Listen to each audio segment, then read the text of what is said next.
Oh, je suis la plus belle fille du village, je mérite d'épouser un prince. Ma fille, viens m'aider à éplucher l'igname. Maman, sors de ma chambre! Que Hawa ou Aminata le fassent! Maman, qu'est-ce que je suis devenue? Maman, regarde ce que ta fille est devenue. Prenez votre popcorn et laissez-moi vous raconter comment cette histoire a commencé. Il y a bien longtemps, dans un village paisible entouré de grands arbres, de manguiers sucrés et de rivières tranquilles, vivait une jeune fille nommée Amira. Elle était la fille de maman Amina et de papa Moussa, de simples cultivateurs qui l'aimaient tendrement. Amira n'était pas seulement belle, elle était d'une beauté à couper le souffle. Sa peau brillait comme l'huile de palme mûre sous le soleil. Ses yeux scintillaient comme des étoiles. Ses lèvres étaient rouges et pleines, sa taille était fine, et sa longue chevelure noire tombait comme la nuit. On disait que les dieux avaient pris leur temps pour la façonner, mais derrière cette beauté se cachait un cœur rempli d'orgueil. Chaque matin, alors que les autres travaillaient déjà, Amira se levait, se lavait le visage, huilait sa peau, et s'asseyait devant le petit miroir que son père avait acheté chez un marchand. Elle tournait la tête à gauche et à droite, faisait la moue, battait des cils et riait. Qui est plus belle qu'Amira? Personne. Ni dans ce village, ni dans ce monde. Amira, tu es une déesse. Tu mérites d'épouser un roi. Pas n'importe lequel, mais le plus riche, le plus puissant et le plus beau de tous. Souvent, sa mère rentrait dans la chambre et soupirait. Amira, viens m'aider à éplucher les ignames. Nous devons préparer le repas avant que ton père ne revienne du champ. Mais Amira répondait en soufflant. Moi, éplucher des ignames? Mes doigts sont trop délicats pour toucher ces tubercules sales. Que Idriss ou Karim le fassent. Ils ne sont pas aussi beaux que moi. Alors sa mère secouait tristement la tête et repartait. Quand les autres filles allaient chercher de l'eau au ruisseau, Amira restait pour se coiffer. Quand les femmes balayaient la cour, elle s'asseyait pour se vernir les ongles avec de l'huile de palme et des pétales d'hibiscus écrasés. Quand tout le village se réunissait pour le travail communautaire, elle restait enfermée à poser devant son miroir. Même le miroir semblait lassé de voir son visage. Ses amies l'appréciaient, mais elle ne leur rendait jamais leur affection. L'une après l'autre, elles se marièrent. D'abord Aïcha, puis Fatima, puis Mariam. Elles n'épousèrent pas des hommes riches, mais de modestes cultivateurs, chasseurs ou pêcheurs.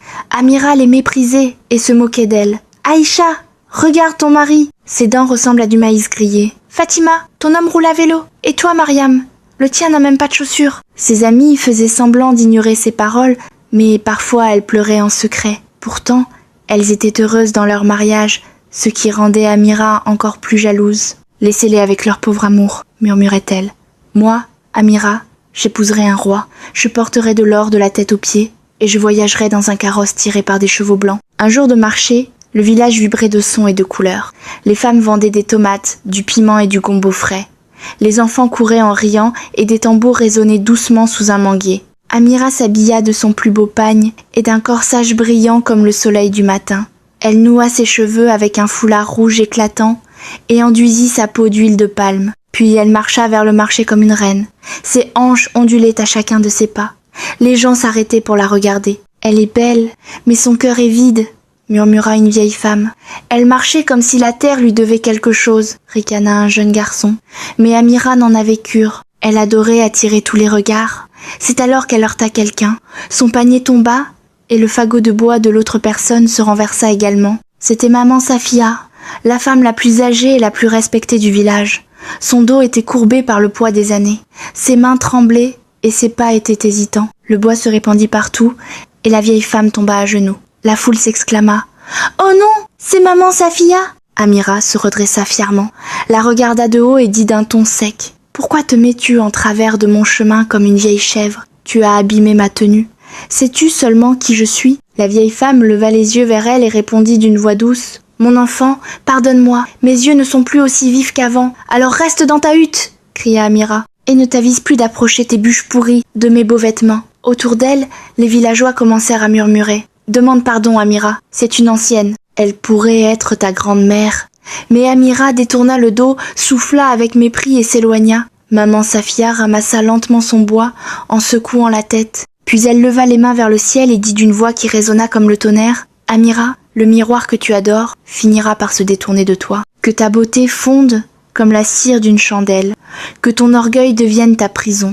Tu ne retrouveras ta beauté qu'après avoir partagé la vie de l'homme, le plus laid sur cette terre. » Alors, Et seulement alors, ton cœur comprendra. Le marché entier se figea, même les oiseaux cessèrent de chanter. Cette nuit-là, Amira se contempla dans son miroir et sentit une étrange chaleur sur sa peau. Elle éclata d'un rire nerveux. Quelle mauvaise plaisanterie est-ce donc? Mais une fine fissure apparut sur le miroir, et son reflet vacilla. Au matin, un cri retentit dans tout le village. « Qu'est-ce que... Pas moi !» Sa peau lisse était devenue rugueuse comme du papier de verre. Son nez s'était élargi, ses lèvres jadis pulpeuses étaient devenues sèches et fendillées. Sa chevelure tombait par plaques. Ses yeux, autrefois lumineux, s'étaient éteints. En pleurs, elle s'élança dehors. Les poules s'envolèrent, les enfants crièrent et s'enfuirent. « Maman, maman, regarde-moi !» sanglotait-elle. « Je suis maudite. Regarde ce qui est arrivé à ta belle-fille. » Maman Amina se mit elle aussi à pleurer. « Ma fille, voilà le prix de l'orgueil. Tu as blessé maman Safia. Tu as refusé d'écouter. Tu as humilié les autres.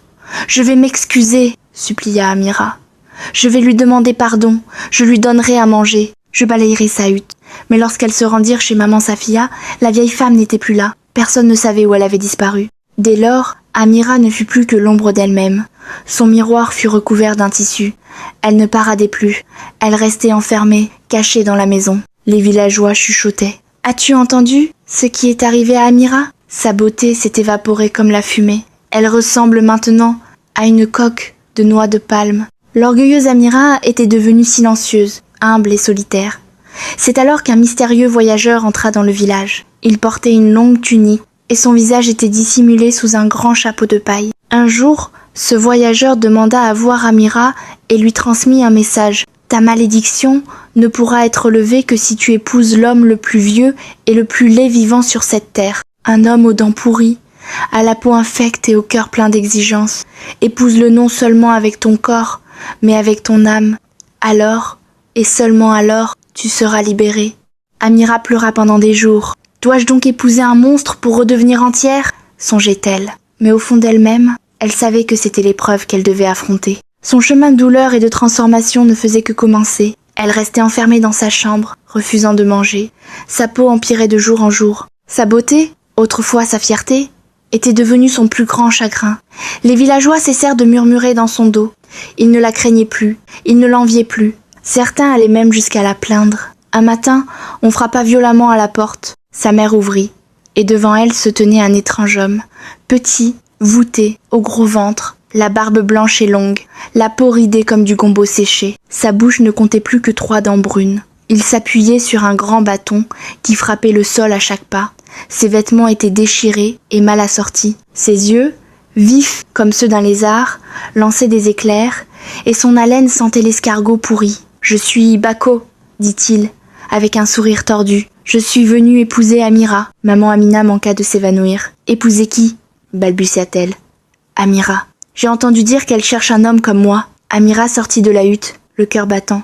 Quand Amira le vit, elle resta figée. Sa première pensée fut « Il est pire que la malédiction elle-même. » Mais, en apercevant son reflet dans l'eau à côté de la maison, elle se souvint de ce qu'elle était devenue et des paroles du messager. « Tu dois épouser l'homme le plus laid sur terre. Non pas seulement avec ton corps, mais avec ton âme. » Elle regarda Bako, qui mâchonnait bruyamment quelque chose. Une odeur de haricots fermentés flottait autour de lui. « M'acceptes-tu » demanda-t-il en se curant le nez avec son petit doigt. Amira avala sa salive, trembla, puis hocha lentement la tête. Oui, les villageois sortirent de leur maison, stupéfaits. Amira épouse cette créature. Les villageois sortirent de leur maison, stupéfaits. Amira épouse cette créature. Les merveilles ne finiront donc jamais. Peut-être a-t-elle perdu la raison. Le mariage fut simple, sans musique ni danse, seulement un silence choqué. Bako portait un vieux pagne rouge déchiré. Amira, une robe délavée sans bijoux. Son orgueil avait disparu. Cette nuit-là, dans leur petite hutte qui empestait, Bako ronfla comme un tonnerre. Le lit tremblait, les fenêtres vibraient. « Est-ce un lion ?» murmura Amira, terrifiée. Ses pieds sentaient l'igname pourri. Il bavait dans son sommeil et lâchait des pètes à chaque mouvement. Amira resta assise près de la fenêtre, les yeux écarquillés. « Je vis un cauchemar », pensa-t-elle. « Mais je dois endurer, je dois changer, je dois devenir meilleure. » Les jours passèrent. Bako n'était pas seulement laid, il était aussi cruel. Il la traitait comme une servante. « Prépare ma nourriture maintenant ! Mon dos me gratte, gratte-le ! Lave mes pieds !» Il se plaignait sans cesse. « Cette soupe a le goût de pierre. Pourquoi respires-tu si fort ? Tais-toi. » Pourtant, Amira ne se plaignait pas. Elle se levait tôt, nettoyait la maison, allait chercher de l'eau, cuisinait ses repas, lavait ses vêtements qui empestaient l'oignon pourri. Mais, en silence, elle changeait. Elle recommença à sourire aux enfants, à s'excuser auprès de ses anciennes amies, à aider au ruisseau, à porter du bois pour les vieilles femmes et à saluer même les mendiants. Un jour, au marché, une petite fille trébucha. Amira se précipita, nettoya sa blessure et lui offrit de la nourriture.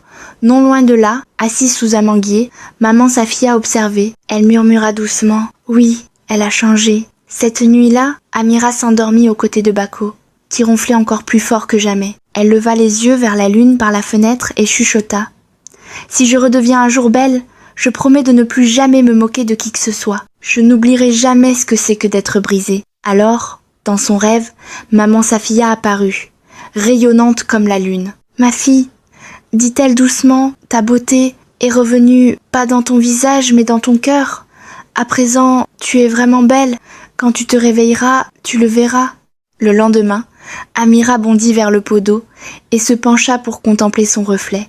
Cette fois, elle cria, mais de joie. Sa peau était redevenue lisse, ses yeux brillants, sa chevelure épaisse et pleine, ses lèvres éclatantes.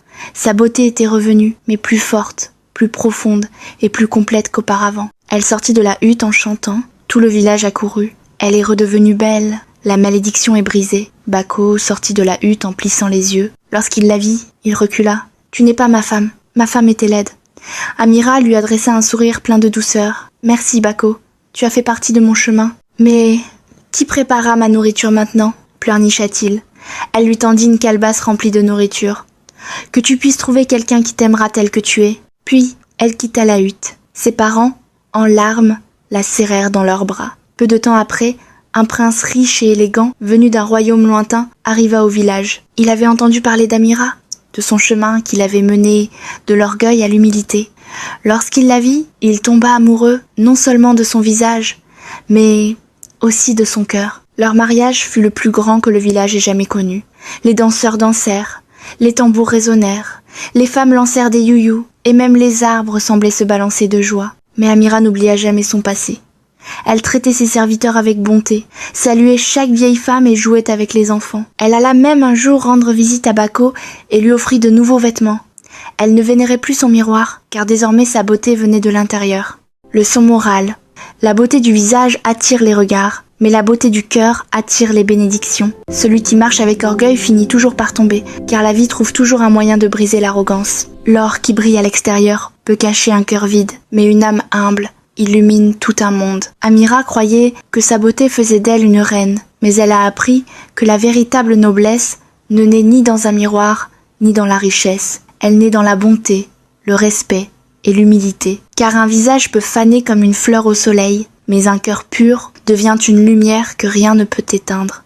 Merci infiniment d'avoir regardé cette histoire. Si ce récit vous a touché, likez la vidéo, partagez les 3 parties avec vos amis et votre famille et laissez-nous un commentaire pour nous dire quelles leçons vous en avez tirées. N'oubliez pas de vous abonner à la chaîne pour ne pas manquer nos prochaines histoires.